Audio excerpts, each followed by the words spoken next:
नमस्कार साथियों, last October चल रहा है और आज अक्टूबर की 20 तारीख हो गई है। अगर आपने अभी तक अपने गार्डन में सब्जियां नहीं लगाई हैं तो आज मैं आपको कुछ ऐसी सब्जियों के बारे में बताऊंगा जिन्हें आप आसानी से इस टाइम पर लगा सकते हैं, गमलों में या अपने गार्डन में भी। और मज़े की बात यह है, जिन्होंने अभी तक कोई भी सब्जियां नहीं लगाई हैं वो भी इन्हें आराम से लगा सकते हैं। ज़्यादा केयर की भी ज़रूरत नहीं होती है। इन्हें कोई भी अपने गार्डन में आसानी से लगा सकता है। और वीडियो के एंड में मैं एक ऐसे फर्टिलाइज़र का भी बताऊंगा आपको जिसे मैं अपने गार्डन में सबसे ज़्यादा यूज करता हूं, और इसी खाद के वजह से मेरे गार्डन में इतनी अच्छी ग्रोथ देखने को मिलती है। तो चलिए बिना देरी करे वीडियो को स्टार्ट करते हैं। तो सबसे पहले शुरुआत करते हैं लीफी वेजिटेबल की, यानी कि पत्तों वाली सब्जियों की। हम पत्तों वाली सब्जियां इस टाइम पर कौन कौन सी लगा सकते हैं। तो सबसे पहली सब्जी है जिसे हम अपने गार्डन में छोटे से गमले में लगा सकते हैं, वह है धनिया। अगर आप इस समय पर धनिया लगाते हैं तो आपको काफ़ी अच्छी ग्रोथ देखने को मिलेगी। धनिया लगाने के लिए ज़्यादा गहरे कंटेनर की ज़रूरत नहीं होती है। लगभग 6 इंची गहरा कंटेनर में आप आराम से धनिया लगा सकते हैं। और धनिया ऐसी सब्जी है जो कि हर सब्जी में डाली जाती है और हमारे घर के लिए डेली चाहिए होता है। तो इसके लिए आप कोशिश करें कि ज़्यादा से ज़्यादा कंटेनर में लगाएं, क्योंकि जितनी ज़्यादा कंटेनर में लगाएंगे उतनी ही ज़्यादा हार्वेस्ट हमको देखने को मिलेगी। दूसरे नंबर पर भी लीफी वेजिटेबल्स में आप मेथी लगा सकते हैं। मेथी के लिए भी ज़्यादा केयर की ज़रूरत नहीं होती है। जैसा कि मैंने बताया है कि कोई भी आराम से जो पहली बार सब्जियां लगा रहा होगा वह भी आराम से लगा सकता है। इसको भी धनिया की तरह ही 5 से 6 इंच वाले गमले में लगा दें, और इनको जितना ही गहरा लगाएंगे उतनी ही आपको हार्वेस्टिंग ज़्यादा मिलेगी। आप मेथी को 2 तरीके से लगा सकते हैं, पहला भिगोकर या फिर वैसे ही। अगर आप भिगोकर लगाएंगे तो आपको दूसरे दिन में ही उपज दिखने को मिल जाएगी, और बिना भिगोए लगाएंगे तो लगभग 2 से 3 दिन लग सकते हैं। तो काफ़ी आसानी से हो जाने वाली सब्जी है। दूसरे नंबर पर आप अपने गार्डन में मेथी लगा सकते हैं। और अब बात करते हैं तीसरे नंबर की लीफी वेजिटेबल्स के बारे में, यानी कि पत्तों वाली तीसरी सब्जी कौन सी लगा सकते हैं हम अपने गार्डन में। तीसरी सब्जी है प्याज। प्याज को भी आप इसी टाइम पर लगा सकते हैं, चाहे आप प्याज की पौध लेकर आएँ या फिर इस तरीके की डायरेक्ट प्याज भी लगा सकते हैं। बस प्याज को हम पत्तों के लिए पत्ता हार्वेस्ट करने के लिए लगा रहे हैं, तो आप डायरेक्ट मोटी वाली प्याज लगा सकते हैं, जिससे हमें पत्ते हार्वेस्ट करने को मिल सकते हैं। लेकिन इस तरीके की बीज से तैयार हुई पौध लाते हैं आप, तो आपको पत्ते तो मिलेंगे ही, बल्कि आपको प्याज भी मिल जाएगी। तो आप दोनों तरीके से लगा सकते हैं और इनके पत्तों को टाइम टू टाइम हार्वेस्ट करते रहें। जितने ज़्यादा पत्ते हार्वेस्ट करेंगे आप, उतने ही अच्छी ज़्यादा प्याज आपको देखने को मिलेगी। मैं एक बार इनसे हार्वेस्टिंग ले चुका हूँ, हालांकि मुझे लगाए ज़्यादा टाइम नहीं हुआ है। मुझे इसको लगाए लगभग 8 से 10 दिन ही हुए हैं, और 8 से 10 दिन में मैंने पहली हार्वेस्टिंग ले चुका हूँ। जैसा कि आप ऊपर से देख रहे होंगे, ऊपर से मैंने इनके पत्ते तोड़ लिए हैं। तो तीसरे नंबर पर आप प्याज लगा सकते हैं, और प्याज की तरह ही सेम लहसुन के पत्ते भी हार्वेस्ट कर सकते हैं। इसी टाइम पर अगर आप लहसुन लगा देते हैं, लहसुन के लिए आपको कोई खास बीज लाने की ज़रूरत नहीं होती है। जो कि आपके किचन में लहसुन यूज होता है उसी को आप लगा सकते हैं, और उससे भी आपको पत्ते हार्वेस्ट करने को मिल जाएंगे। जैसा कि ये देखिए, मुझे लगाए अभी 2 दिन हुए हैं और इसके लहसुन उपजने लग गए हैं। आपको भी अगर लहसुन की पत्ती चाहिए, लहसुन और प्याज की, तो आप आराम से लगा सकते हैं। और अब बात करते हैं चौथे लीफी वेजिटेबल्स के बारे में, वह है पालक। आप इसी टाइम पर पालक भी लगा सकते हैं, और मज़े की बात यह है कि पालक को तो आप जैसे भी डाल देंगे, जैसी भी मिट्टी में डाल देंगे उसी में आराम से उपज आएगा। कोई केयर की ज़रूरत नहीं होती है।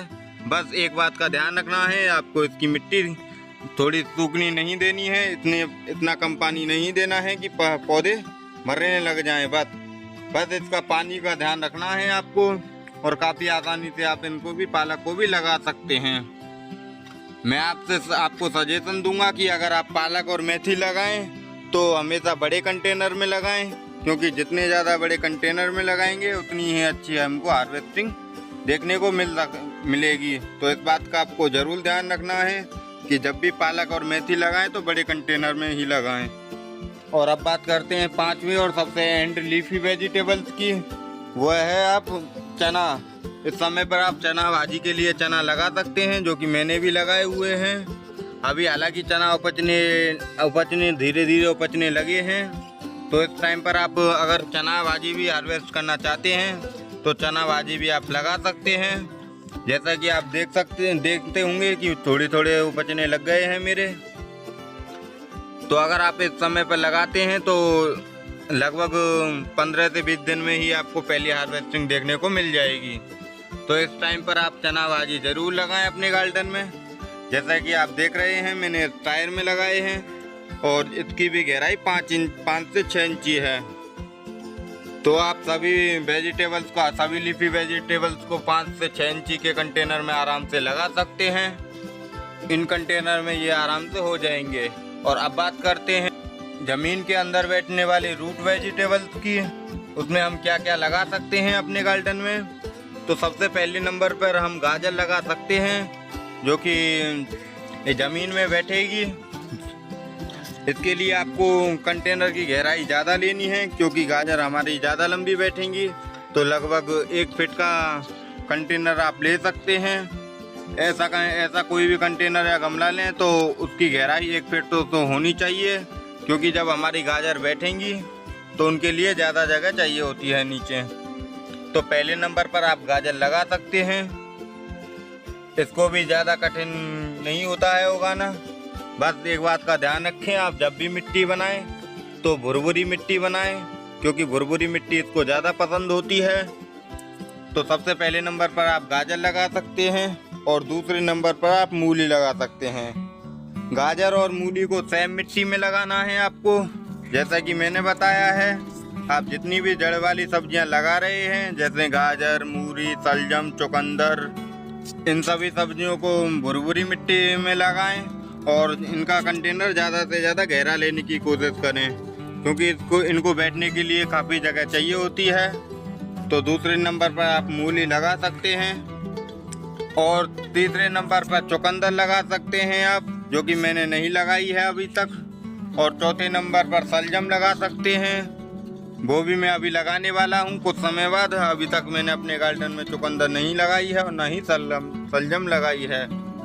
तो ये तो हो गई जड़ वाली सब्जियों की बात। और अब बात करते हैं जो पौधे वाली सब्जियों के बारे में। पौधे वाली सब्जियों में आप मिर्च के पौधे इसी टाइम पर लगा सकते हैं। मिर्च के पौधे आप सितंबर से और जनवरी तक कभी भी लगा सकते हैं।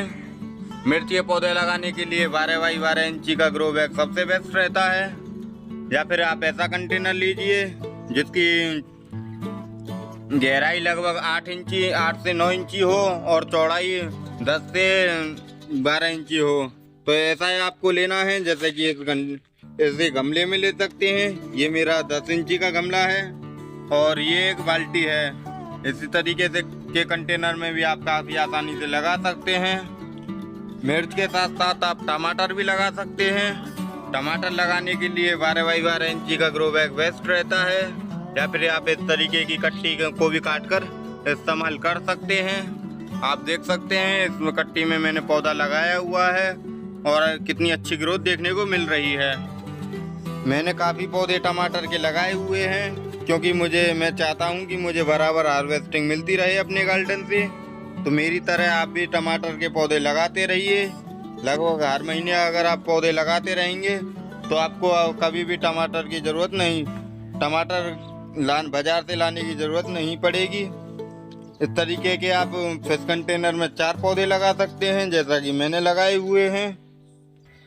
तो अगर आप बैंगन लगा रहे हैं टमाटर की जगह, इसी टाइम पर आप बैंगन भी लगा सकते हैं। और बैंगन के पौधे लगा रहे हैं तो इस तरीके के फिश कंटेनर में 2 पौधे लगाएं, क्योंकि बैंगन के पौधे की जड़ थोड़ी ज़्यादा गहरी जाती हैं टमाटर के पौधों से, और बैंगन के पौधे ज़्यादा न्यूट्रिशन भी लेते हैं। तो इस बात का आपको ज़रूर ध्यान रखना है। इसी टाइम पर आप अपने गार्डन में गोभी के पौधे भी लगा सकते हैं, चाहे फूल गोभी हो, पत्ता गोभी हो, गांठ गोभी हो या हरी गोभी हो, जिसे हम ब्रोकली कहते हैं। वह भी लगा सकते हैं। जैसा कि मैंने 6 पौधे पत्ते गोभी के, फूल गोभी के लगा रखे हैं और 6 पौधे ही पत्ता गोभी के लगा रखे हैं। तो इस तरीके से आप अपने गार्डन में गोभी के पौधे भी लगा सकते हैं। अगर मैं आपको सभी सब्जियों के बारे में डिटेल में बताऊंगा तो वीडियो काफ़ी लंबी हो जाएगी। तो चलिए आप बताते हैं मैं कौन सा फर्टिलाइज़र यूज करता हूं जो कि मेरे गार्डन में इतने अच्छे रिजल्ट देखने को मिलते हैं। तो सबसे पहली बात, मैं जब भी अपने गार्डन में कोई सा भी फर्टिलाइज़र यूज करता हूं वह ऑर्गेनिक फर्टिलाइज़र यूज करता हूं, कभी भी केमिकल फर्टिलाइज़र नहीं यूज करता।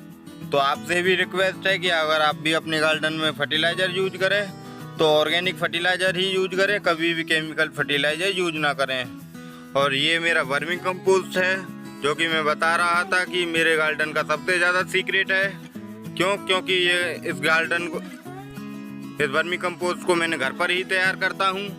जैसे कि ये देखिए, यहाँ हमारा बेड है ये, और अगर मैं आपको डंडी से इस तरीके से करके दिखाऊं तो आपको बॉम्ब्स देखने को मिल जाएंगे।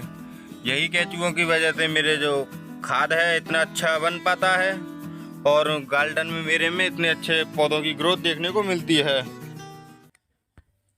तो आप भी अगर बनाना चाहे तो अपने घर पर ही organic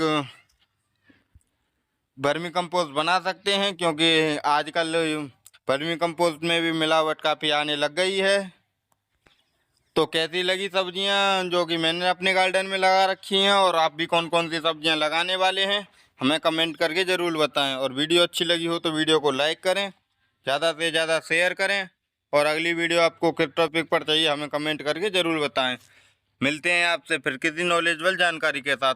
thank you watching the video.